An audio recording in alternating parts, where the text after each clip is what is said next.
This is the Sixth Man Show, an Orlando Magic podcast, with your hosts, Kevin Tucker and Jonathan Osborne, covering all things Magic basketball. By fans, for fans. Go Magic!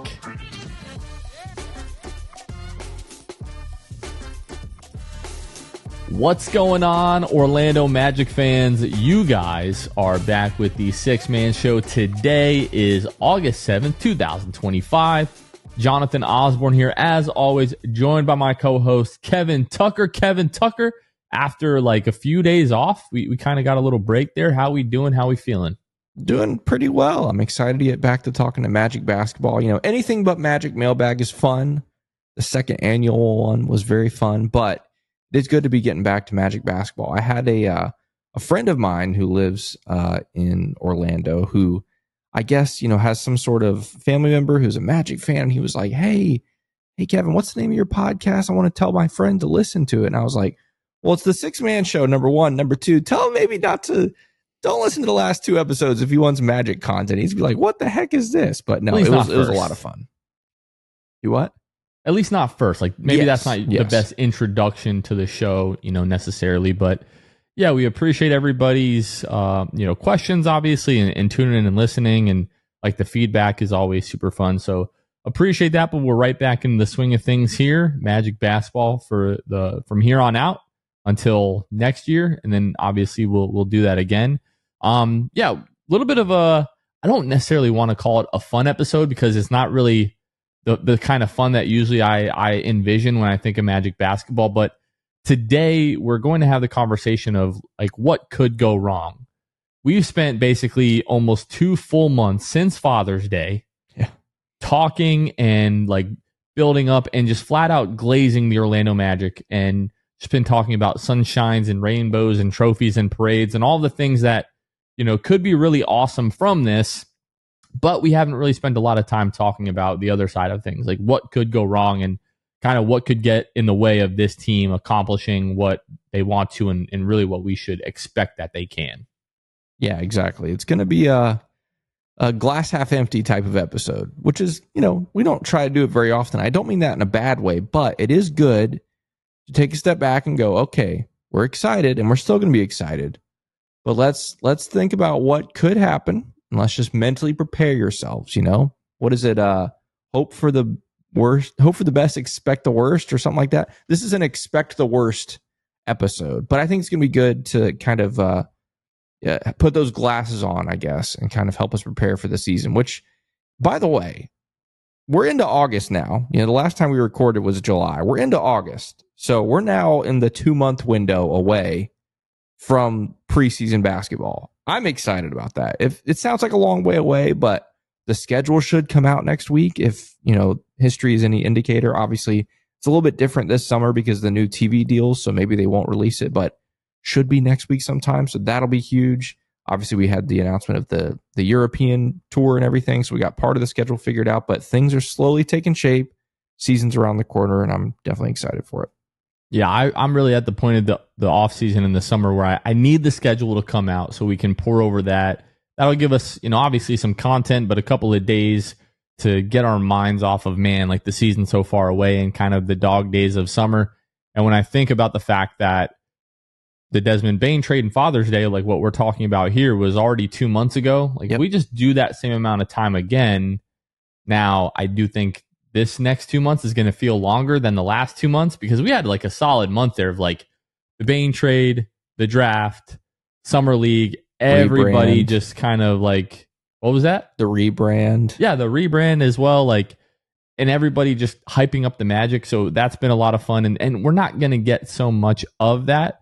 Really looking forward to like Eurobasket and that kind of supplementing, you know, that basketball. And obviously we're going to cover that, you know, in a good amount of depth. And actually we're going to talk a little bit about that in just a second here. So that'll get us through a couple of weeks. But by the end of that, then we're into, you know, the first week of September. And then we're like 2.5 weeks away from Media Day, which is the start of training camp. And then after that week, we're right into preseason. And then you've got preseason for like 2 weeks. And then you've got like a week. And then the season will be here. So it does kind of seem like it's pretty far, but it's not that far. And I'm just hoping that you and I will be able to get through, doing this for those little pockets where there isn't a ton going on. Yeah, absolutely. And in the meantime, during this offseason, we've seen some Magic players and personnel kind of spread out all over the world. Honestly, we saw the Magic release the new episode of All Access where Ryan Anderson and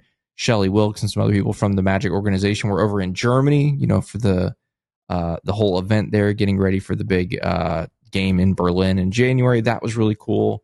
We saw Jonathan Isaac in Bhutan, of all places. If I were to pick a country, that's not necessarily the one I would guess, if you were to have me guess, but I definitely wouldn't have, because I didn't even know that it existed until a few days ago. It is a place. It is a country there in Southeast Asia. Doing, I guess, some kind of basketball camp there with a couple other NBA dudes, right? Hoops for Happiness. Okay. Some type of like NBA initiative. It was J.I., AJ Green, Justin Holiday, and Mason Plumlee over there. Oh, that was cool. What we shared it from our socials. Couple moves from J.I. Now, against what kind of competition? Were they kids? Maybe. I don't know. Less than subpar competition. Yeah, I don't even know if we would say this is like LA Fitness kind of, competition. Like this might be like the new Port Richey Rec Center, which I used to, frequent back in the day. Like to me, it wasn't so much about like, oh, look how good he looks playing basketball, more than like, look how good he looks just moving around and like, the explosiveness, like off the ground. Obviously, he had like the big dunk as he's going through the lane, and he's significantly trimmed down from especially where he was at the beginning of last season. And that's obviously one of the things that we're going to talk about of like, hey, what could go wrong? This definitely could go wrong with J.I. But the fact that, he slimmed down, looks to be moving well again. Like, I don't recall seeing that type of explosiveness out of him at all last season. So again, we don't want to sit here and overanalyze and overreact to a video from a clinic in Bhutan, but the JI stock, it feels like it's up a little bit today. Yeah, it's definitely not down. I'll at least give it that. There's nothing that we saw that was like, oh no. But yeah, so that was cool. What else? Oh, Germany. We just mentioned they're getting ready to start their not preseason, but I guess their warm up games. But they put out some footage from their practices. Franz, Tristan, both looking good in Germany, which I'm just saying this out loud. We've got like the Orlando Magic World Tour this summer. We got guys in Germany. We got guys in Bhutan. We got, everywhere. But yeah, they're looking pretty good. Georgia. Yeah. Exactly. Ooh, where Eurobasket, Finland this year, right? Yeah. I think that's correct. FIN. That's got to be the abbreviation right to me. For I have Finland, no idea right? Where it is. It's Finland. Yeah, Tampere is where at least the first round of Eurobasket is taking place. But yeah, the 10th, which is that, what day of the Sunday. Week is that here? That's Sunday. In Mannheim, Germany, there's going to be a friendly between Germany and Slovenia. And then on the 15th, so what would that be? Next Friday, not this coming Friday, but the next Friday, correct, Kev? Is going to be the start of the Turkish Airlines Super Cup 2025 in Munich. Super Cup, usually Germany does this right before Eurobasket. I don't remember if they did it right before the World Cup, but it's going to be Germany, Turkey, and then Serbia and the Czech Republic. So just 4 teams. So both of those teams will play next Friday. Germany, it's going to be at 12 o'clock Eastern. They'll take on Turkey. And then at 2:45 Eastern, Serbia will take on the Czech Republic. And then the winner of Germany-Turkey will face the winner of Serbia and the Czech Republic in like the final. And then the loser of those first games will play in the third place game. If Germany has like any issue with Turkey, probably not going to be a good sign. Obviously, Serbia, Jokic playing on that team and, a couple of other guys. It's a good test. It's a good warm up before they really start, getting going in the World Cup. And then they also play Spain on the 23rd, which I think is going to be like their last friendly before their first Eurobasket game against Montenegro on the 27th. I don't know if Vooch is playing for Montenegro this time around, but we might see some, current versus past Magic in that matchup. So looking forward to all of those. Or current versus future Magic. You never know. Yeah, true. I was going to add something. I double checked. Eurobasket this year is one of those joint host tournaments. Okay. So it's across Cyprus, Finland, Poland, and Latvia, with the final being in Latvia. So there you go. The more you know. Sweet. But yeah, it's going to be interesting and obviously exciting to get some basketball in our eyes again this summer. It'll be fun.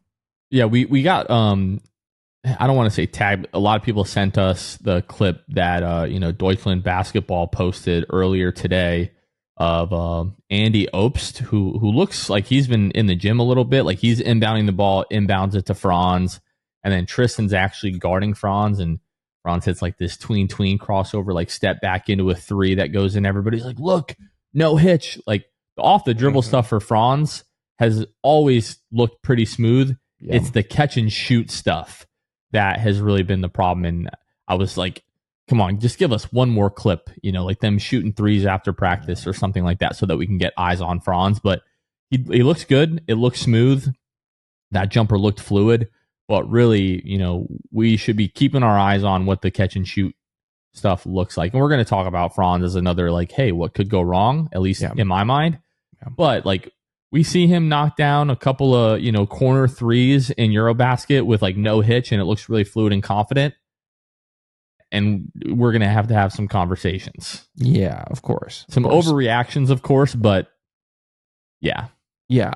We're keeping an eye on the Franz shot, but you got to give Magic fans some credit for keeping an eye this weekend on Kia Center. The Monster Jam came to Kia Center. What a great time to open up the venue and unveil the brand new Jumbotron that is hanging now over the Kia Center, well, not floor, but over the dirt, I guess, from Monster Jam this weekend. If you haven't seen it, you can go check on social media. Some people have posted it. I don't remember if we posted it or not, but we retweeted it. Yeah. So it's, obviously it wasn't a rumor anymore. It was confirmed earlier this summer that was part of a brand, like a whole slew of different upgrades coming to Kia Center. And so seeing that up there is pretty cool. Totally different layout. Obviously Kia Center known for that very vertical minded Jumbotron. This one more of a horizontal Jumbotron, but I think it looks great, and I'm excited to see it in person this fall. The only question that I have is I could have sworn when we started to hear about it, or, we got hold of like that PDF that showed all of the upgrades that were coming to the lower bowl, I could have sworn that there were supposed to be like video boards on the inside of it, so that like if you were courtside, you could just kind of look up. Correct. I haven't seen that. I don't think they're done, because I don't think they've done like the ozone stuff. Like I think there's a lot. They just got to do it in between each of these events that happen there. Right. I'm just guessing that there's more. I really hope that happens, because like if not, like I think that would be pretty tough viewing. Like before with it like vertical, there were like four sides to it, so like anytime you look up. But with it being so big, it's like you're really gonna have to like crank your neck and like look up into the side, unless you could just kind of look up underneath. Especially when you and I sit courtside all the time, like it's just so tough. Oh yeah, of course, yeah, definitely, definitely. Well, yeah, I'm looking forward to seeing all that, and we'll see more in the weeks and months to come as there are more events. People will continue to post photos, and then obviously, when there's preseason basketball in just a couple of months here. Yeah. Okay, let's go ahead and I guess get into the bulk of the episode again. Like we've spent the last 2 months, and some people are going to comment on this like, hey, you guys might be being negative, or you're being unreasonable, or whatever. But like, there's also been a ton of people letting us know over the course of the last months that we're being like too positive, like overly confident. Let's wait and see how, everything looks on the floor. So maybe this episode might not necessarily be for everyone, but even if you're one of those people who are like, I don't want to hear any of the negative, I just want to live in this like super positive dream world, fantasy land, I do think there are things that we're going to discuss on this pod that maybe you haven't considered yet, that maybe you should be. Because like it's the NBA, anything can happen from season to season. It's 82 games, and we have seen it all, in the last handful of years here.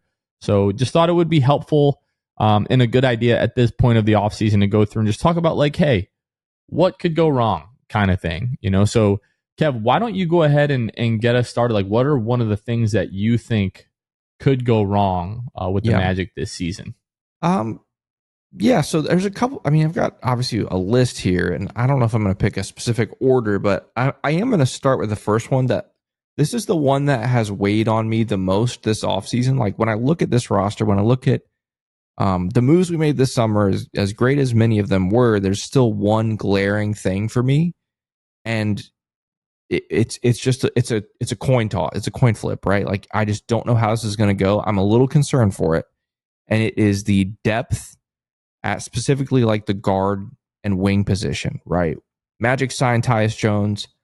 On paper, it sounds great. He's a little older, but assist to turnover ratio is great. 3-point shooting is great. I'm not concerned about that. Outside of that, there's just a lot of question marks. The first name you think about is Anthony Black. Obviously Anthony Black, good player, has a lot of room to improve, and obviously very young player and could improve, but he's the first question mark. After that, though, that's where it gets really concerning to me, because there's a lot of guys that are on this list that are going to have to step up. And so when I think about what could go wrong, the first thing that comes to my mind is that the depth in those positions just is not good enough to compete. Again, I mentioned Tyus, AB. Think about Jace. Who knows what Jace is going to be? He's a rookie. Jet Howard. I still don't know what Jet Howard is. What we've seen so far hasn't been great. You add Tristan in there, a guy that I really like, but again, he's going to be called up to a bigger role this year than even last year. And then obviously Noah Penda. I don't think we're going to, at least on paper, I don't expect us to have to rely on him, but to have to depend. I almost did that. And I decided against it, but I'm glad you did it. But yeah, that's my first thing, because that's the thing that's just kind of been like, I love so much of this summer, but that right there scares me. And the last thing I'll say about it is this. In the regular season, I'm super concerned. In the playoffs, maybe not as much, right? Because assuming you're healthy, those rotations get smaller, and maybe they get smaller in the regular season this year. But that's the first thing on my list, is just the depth of our guard and wing spots just not being good enough. Yeah, I think I'm aligned with your thinking there, and especially when you're talking about the rotation and like how short the leash might be on some of these guys. Like, we're no longer in the development phase. We're in the win now phase. Like, we're not at the point anymore where we shouldn't be at the point where we're like, oh, you know what? Like, this guy's really struggling, but we kind of just have to let him learn. And so like, that's not where we are at this point. So if they do have a guy out there, like a Jace or like a Tristan da Silva, and they're struggling and you feel like you have a better option, kind of just need to go right to that. Like, I don't think we're going to get to the point in the regular season where we have like an 8-man rotation. Certainly in the playoffs, I think you probably will out of necessity in some matchups. But I could absolutely see, Mosley, who for the most part the last 3 years, is it 3 years or 4 years now with Mose? This has been 4. We had 4 full seasons with Mose. Yeah, because he came in with every Franz and Jalen season. Yeah. So okay. So for the last 4 years, we've run a 10-man rotation. You did steal a couple of mine. One of mine was like Tyus Jones' defense. Like I don't expect it to just be like so bad, right? I don't know if he's even going to be like the same level of defender as Cole, right? Like, in terms of height, like they're around the same size. Tyus is a little bit more slight than Cole. And I don't know if Tyus is going to play with that same level of effort. I'm hoping that, it was just last couple of years he's not played for great teams, whether it be, Washington or Phoenix. And hopefully he's like kind of like re-energized and revitalized a little bit playing with this team. And we've seen other guys who aren't good defenders in some spots, like Paolo, at Duke. That was like one of the biggest, raps on him was like, this guy's not a good defender. He's going to be a cone in the NBA. And he's been like a average, or I would even argue like slightly above average, like a plus defender for the Magic since day one here. So I do think that could be a concern to have, is just like how his defense will hold up, and like whether or not teams are really just going to target him consistently in the lineups that he's a part of. the other part, you alluded to it a little bit, but for me is like, if AB isn't ready for a night to night 6-man type of role, like outside of AB, we don't really have anyone in that lineup save for Mo Wagner. But right. I mean, that's another concern that I have. I don't want to step on the toes of that. I know we'll talk about that, but is he going to be ready to just bounce back and be the guy that he was, for us prior to the injury last year? But like, we kind of need AB to take that kind of step, whether Mo Wagner is healthy or not from night one. If he is, that's awesome.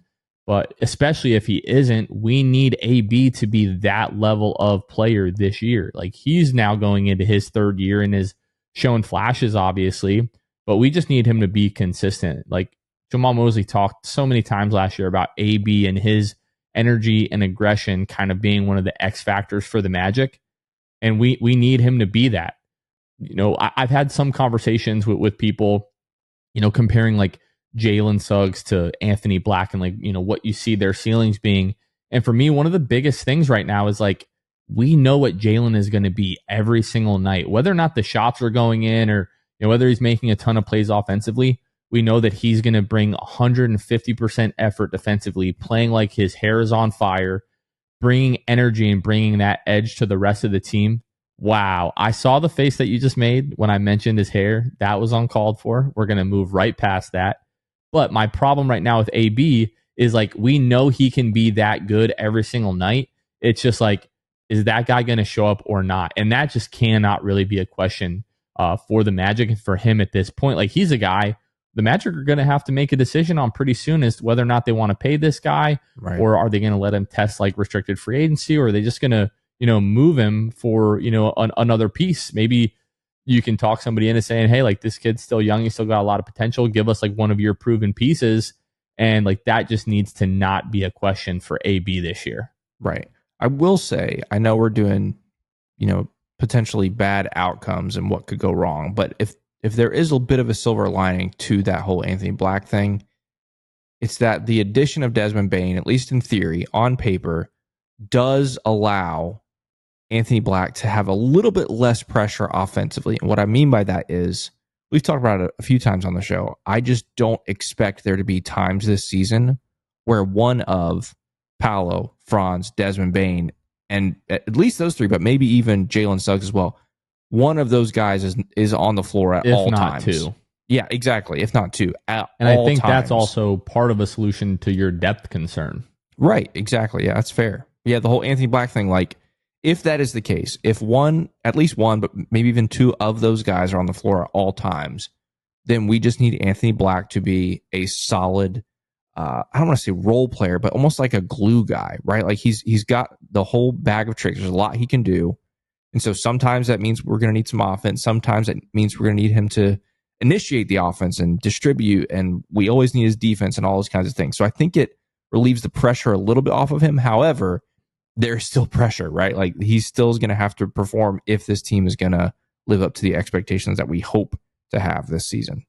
The Six Man Show is brought to you by Jam Hot Chicken. Jam Hot Chicken is bringing jams, culture, and hot chicken to the heart of Winter Park. We love Jam Hot Chicken, not just because they have the best chicken in Central Florida and maybe even on planet Earth, but also because they're diehard Orlando Magic fans who love this fan community.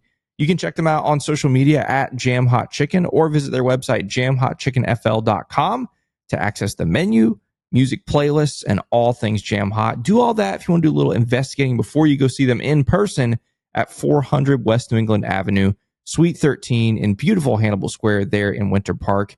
And a reminder, if you're local to the Winter Park area, you can now get Jam Hot Chicken on Uber Eats delivered right to your door or to your office or to wherever you are if you're in Winter Park there.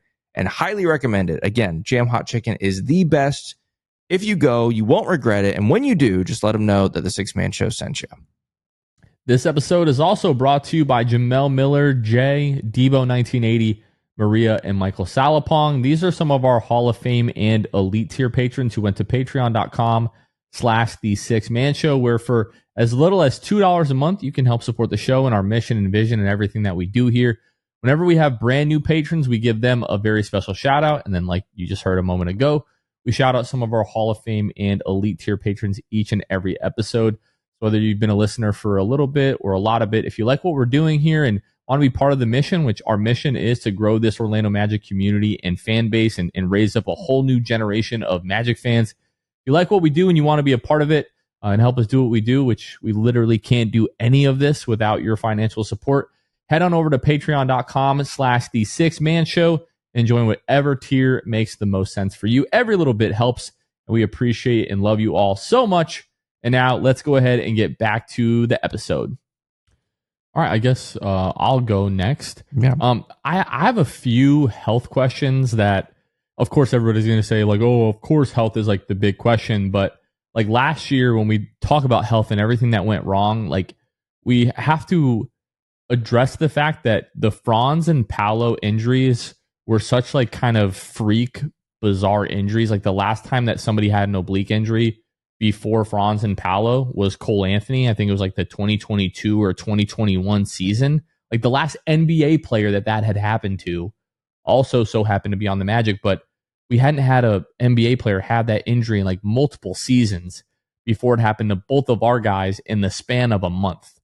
And if those guys don't both go down, the Magic are probably somewhere around like a 48 to 50 win team. Like you look at the way that Paolo is playing to start the year.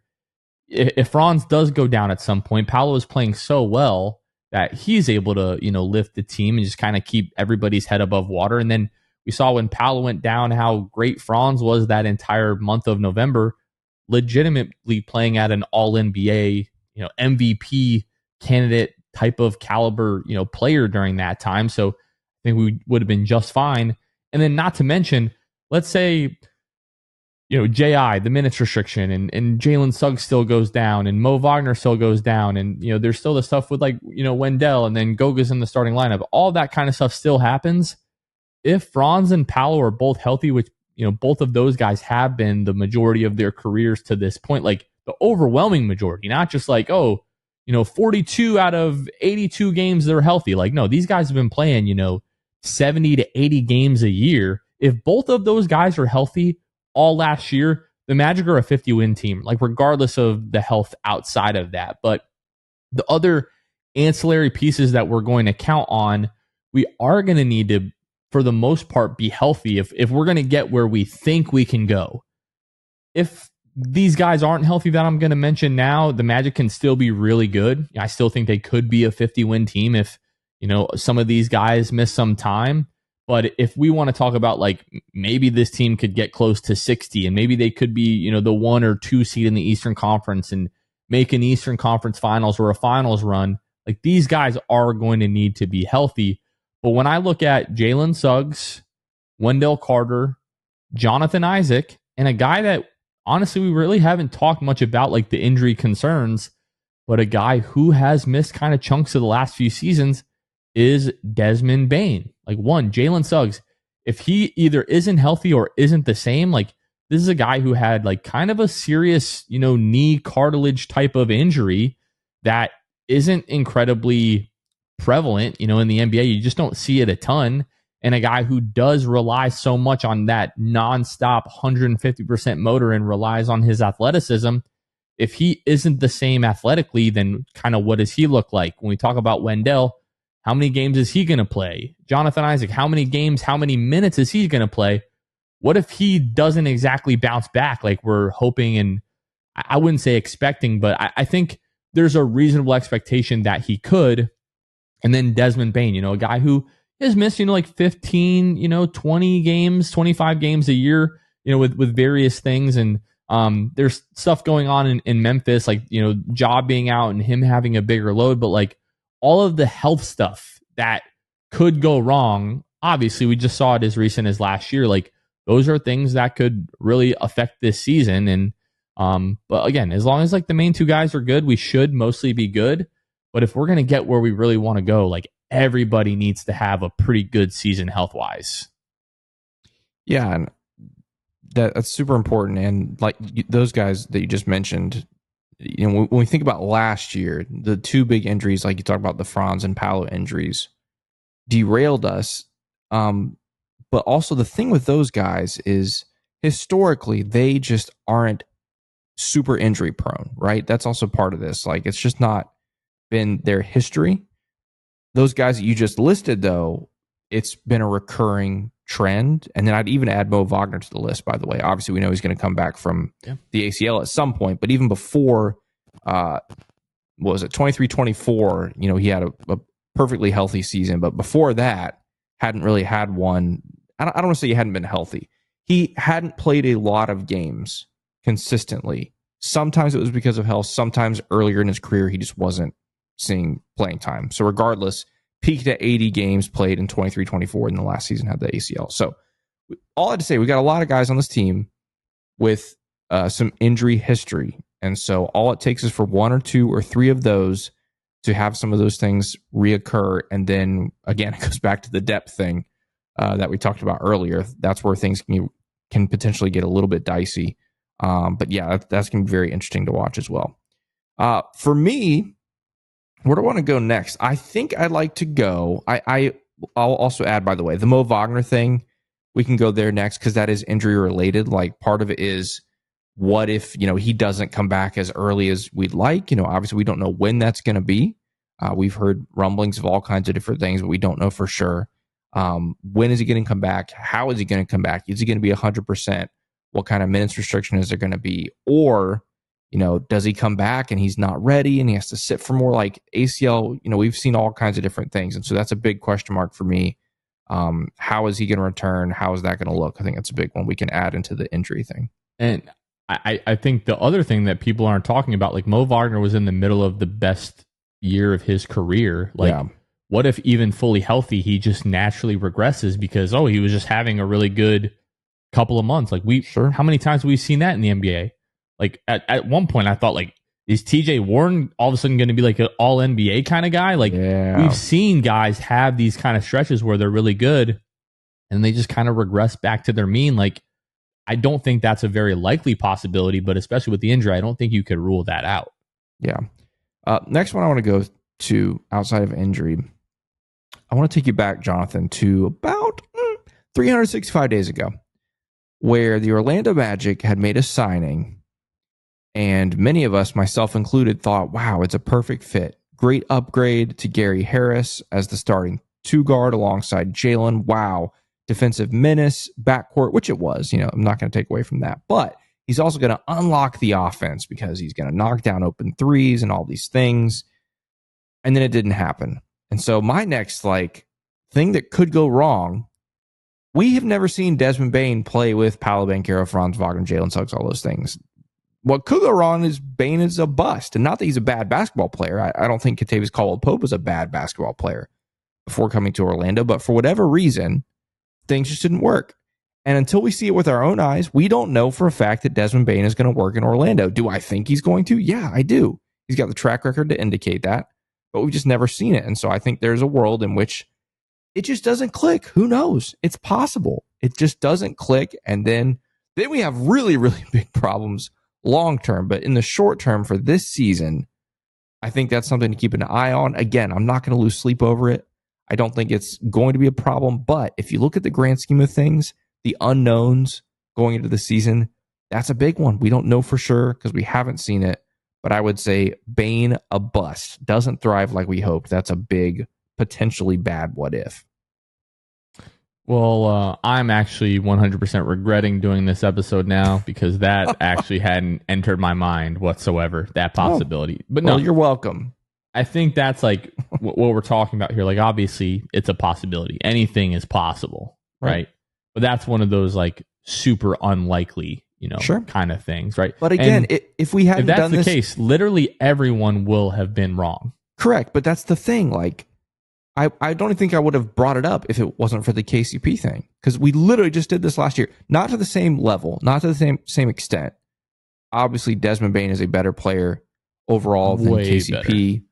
And better track record and borderline all-star and all those things.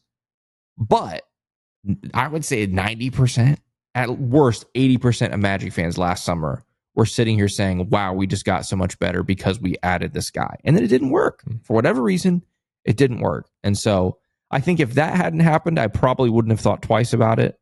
But because it did, I thought I'd bring it up. Yeah, that's totally fair. Another one that I have here is that everyone, well, I guess everyone doesn't forget, but no one remembers how to shoot again, because last year everybody forgot how to shoot. We had guys across the board 2 seasons ago who had like career high shooting numbers. Especially when we talk about guys that we really need to be able to knock down threes. Kentavious Caldwell-Pope was one of them. Like if Desmond Bane comes here and all of a sudden is like a 36% 3-point shooter, it's going to be really, really bad for us. But kind of like those ancillary guys, like Wendell Carter Jr. in the starting lineup, need him to at least be an average 3-point shooter. Need him to be a threat. Need him to be like a last ditch kind of like, pressure release valve off of those other 4 guys in the starting lineup. Like if for some reason we can't get a good shot with one of those 4 guys, odds are his guy's going to be sagging off him and kind of shading to one of those other 3. And Wendell is going to get a lot of open looks from behind the arc. He's got to be able to knock those down at least a respectable clip. If Wendell can be like a 38% 3-point shooter this season, like the Magic are winning 55 games. Sheesh, yeah. If everything else like goes solid, but if like Wendell can take a real step, in that department, that's going to be huge. And then the other guy for the Magic is Jonathan Isaac. Like we talk about his defense, but like he was a legit like net negative offensively last year because he just kind of gave you nothing, right? Like he, especially towards the end of the year, was giving you like a lot of offensive rebounds, giving the team, second chance opportunities. But like outside of that, like just wasn't giving you really anything offensively. And then another guy that I would point to would be like Tristan da Silva, like a guy who, we expect to be a pretty good 3-point shooter. And I think all signs kind of indicate that he will be, but like he needs to be like an above average kind of guy. Like if he shoots 36% next year, that's not good enough. We need Tristan to be like a high 30s, on like relatively decent volume. Like he should be taking 3 to 4 threes a game, even in that second unit. So like we need people to remember how to shoot again, specifically Franz Wagner. Like that's kind of my next point. That's like, I think you could argue that out of the things that are like most likely to happen, that could be like the most important piece outside of health for this entire team. Because like out of the things that we should reasonably expect, Jalen's still going to be one of the best, perimeter defenders in the league. We've talked all summer about what Desmond Bane can do. We know how good Paolo Banchero can be. And outside of those guys, like, Franz is right there with Paolo in terms of like, and that's really the next level for Franz to unlock. If Franz can get to that point where he's even average, 35, 36% from 3, if teams do have to respect him from that part of the floor, he virtually becomes unstoppable because there's not a situation or a role that you can put him in offensively that he can't flourish in, right? Whether it's, on the ball scoring, whether you're putting him in like pick and roll or like, dribble handoff situations, he's attacking the basket, he's cutting to the rim off ball, or if he's off ball, he's just knocking down open threes. Like there's legitimately nowhere on the floor and kind of, nothing that you can position yourself for to fully stop Franz Wagner at that point, and Paolo is getting to that level as well, especially if he's able to shoot. But yeah, if you tell me, hey, everything goes about the way that you expect it to go this year, but Franz Wagner is like a 36, 37% 3-point shooter, like that is what turns the Magic into like a 60-win team, first or second seed in the East, and potentially a finals team. Yeah, which again, it's easy for many of our brains to start wandering that direction when you think about it, because we've seen it. Like we know, like that's the key, right? That's the missing piece, which it sounds so simple, and it's like, really? But it's like, yeah, it really is. You unlock the shooting of the entire team, obviously, but even certain guys like Franz, like it just changes. It changes everything, really. I obviously had shooting on my list as well. I had 2 aspects of shooting specifically. One, like you said, everyone still can't shoot. That's a big one. The next one, I need you to stay with me on this, okay? Because what I'm about to say doesn't make sense, but let me explain it. Another thing that could go wrong is that improved shooting doesn't fix our offense, okay? Which sounds weird, but follow me on this. Obviously, statistically, you think, okay, shooting improves, that's better, right? And in theory, it would be. What I mean by that is so much of our offense over the last couple years has just been totally stagnant, right? Long possessions, 20 plus seconds long, a lot of standing and dribbling, a lot of guys watching, say, Paolo Banchero go to work. And we've seen Paolo, not defer sometimes to other guys because, they're not shooting the ball or whatever, and he has to take tough shots, or there's a game of hot potato at the end of the shot clock where guys are having to make extra passes and someone's left with the ball, all those kinds of things. In theory, all of that, or at least most of it, stems from bad shooting, right? But my, bad what if is, what if it doesn't? What if there is some issues within this offense, within the makeup of the team, or the individual strengths that some of these guys have, that the offense is still not what it needs to be, even if guys are making shots. And again, naturally, if you're making threes, your offensive numbers are going to be better, but the flow of the offense, the rhythm of the offense could still not necessarily be good. Obviously, we're hoping that some of the changes we've seen this summer with the coaching staff and changes in mentality, like we said, win now versus maybe focusing on development for some guys, might change some of that. But again, that's just something to keep an eye on. Again, not worried about it, but something that could go wrong is that the shooting doesn't truly unlock the offense like we hope. I think the only way that happens, right, is if the volume isn't there, and if because if we're talking about like the team like shooting, like if the team shoots like 37% from three as a whole, right, like that would be a massive improvement team wide. But really, like mathematically, the only way that wouldn't work is if you're not generating the looks and the volume is down, which I don't really see that being super realistic, only because like it's not that we don't have a team full of like shot generators. Like Paolo is going to garner the attention that he does. That's going to open up at least one guy literally every single possession. Franz, is also going to start to see doubles. Jalen and Desmond are guys who are able to like get to their spots and generate open looks for others. So that I don't really have a concern of. Just like if it was a team where we just like didn't have anybody who we could really trust with the ball to like generate their own shot, then maybe I would be a bit more concerned with that. But that would like legitimately be a nightmare if that were to be the case. The last one that I have probably isn't super logical either. But if there's just something that so many other people in the world are seeing that we're not seeing when it comes to Paolo Banchero, if the Excel boys and the Pythagorean theorem pushers and all of those that we see across social media, if by some odd chance those idiots happen to be the ones that are right, and Paolo Banchero just is not the guy that we all know that he is, watching him on a nightly basis, like the trajectory that Paolo is on to start the year last year, and the trajectory that I think he finished the regular season, like last 20 or so games, and then obviously into the playoffs, like if he isn't actually that guy, right, and he's like the guy that we saw for the first 15 games when he came back from the injury, then we have a real problem. Because at that point, I don't know that you have like a true superstar, like number one kind of talent on this team. But like to me, like it's not likely, but that obviously would be like a major problem for this team. But like if everything that we have seen and everything that we know and believe to be true with Paolo Banchero, if it just doesn't end up being true, and all these other idiots that just punch numbers into a spreadsheet and don't watch the basketball games, like if those guys are right, then we're going to be in trouble.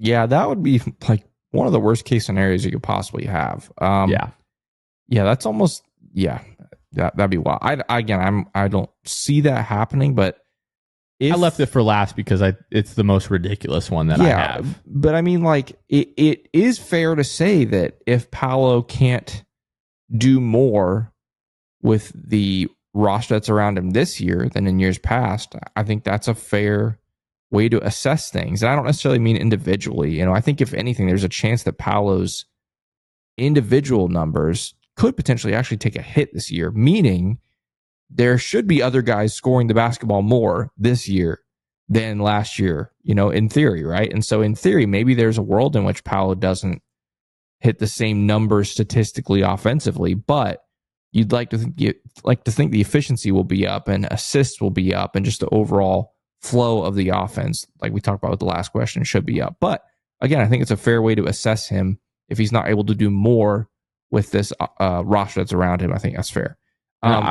Really quickly, I would encourage people that, like, if you're just watching the box score next year, don't pay attention to like the raw counting stats. Right. You want to be looking at his efficiency, because if Paolo's efficient and other guys are scoring at a high clip, the Magic are going to win a ton of games. Absolutely. 100%. I have two more. One of them kind of plays into the Paolo one there, and it's just what could go wrong is there's no natural progression from enough of the young guys. We've talked about it a few times this summer. Like, obviously, the additions to this roster are a big deal. Desmond Bane, Tyus Jones. I almost said Noah Richardson, Jace Richardson, Noah Penda, etc. Big additions for this team, for the present, for the future, all those things. But people forget that when healthy, 2 years ago, this team won 47 games. When healthy, by and large, the exact same team. And so there should be a natural progression that should make this team better. But again, my potential worst case scenario, what if that not enough of the young guys make that improvement? Guys, we talked about earlier the depth, that whole bench unit, a lot of young guys. That's a big concern. Even a Jalen, a Paolo, a Franz, like, who knows? Like, maybe there's a world in which they don't take that step. I'm less concerned about those guys and more so about the second unit guys and third unit guys, but I think it's a valid concern maybe. All right, my last one here, less about the Magic, although maybe a little bit. What if the East is better than we think? All right, maybe not, but I think it's something worth thinking about, right? The Cavs on paper, maybe they got a little bit worse, lost a couple guys this year, but on paper still look to be a very formidable team. New York Knicks on paper look to be a very formidable team. Probably your first and second seeds, obviously depending on what the Magic do, first and second seeds in the East. Then there's all this talk about the East wide open, and is it? Yeah, it feels like it. But when you think about it, is it really just because of two or three teams, right? Obviously the Pacers, no Halliburton, the Celtics, no Jason Tatum, plus the Celtics had to blow it up pretty much with their whole roster. And then the Sixers, I don't know if you saw the latest report this week with Joel Embiid and the Sixers, like, they're saying his knee is in bad shape and we're in August. Like, that stuff's crazy. That's a whole different conversation. The Philadelphia 76ers are a mess, at least when it comes to Embiid. At least they have Tyrese Maxey. He's still good. That wasn't a shot at Tyrese. It's just like, if Embiid isn't Embiid, right, that team doesn't go. No, because Paul George isn't Paul George, right? So it's just like, what are you going to do with that? So if the East isn't the East, right? Like, I don't know. I think, or if the East isn't as good as is better than we think, is what I was trying to say. If the East is better than we think, because we haven't talked about like an Atlanta team. That Atlanta team made a lot of moves this summer. Again, that's part of the thing that's different with a team like them. They're not going to have as much continuity, which could be a bad thing, but also we have no idea what they're going to be, right? That could be a very good basketball team. Detroit, yeah, they lost a couple guys this summer, but still a good team and a team that should naturally get better, similar to the Magic, with some of their young players, just again with that natural progression. Milwaukee, look, they have Giannis. Okay, outside of that, I don't know. I mean, I know they got Gary, they got Cole now. Okay, whatever. But I don't know. Toronto, in theory, should be better. You could go down the list. There are a lot of teams that should be better. Should they be really good? I don't know, but they should get better. And so, look, there's a world in which the East is better than we think. We've talked down about it all summer long. I think there's a world in which it could be better than we think, but I still think the Magic will be right up there near the top with the best of them. Do you have anything else?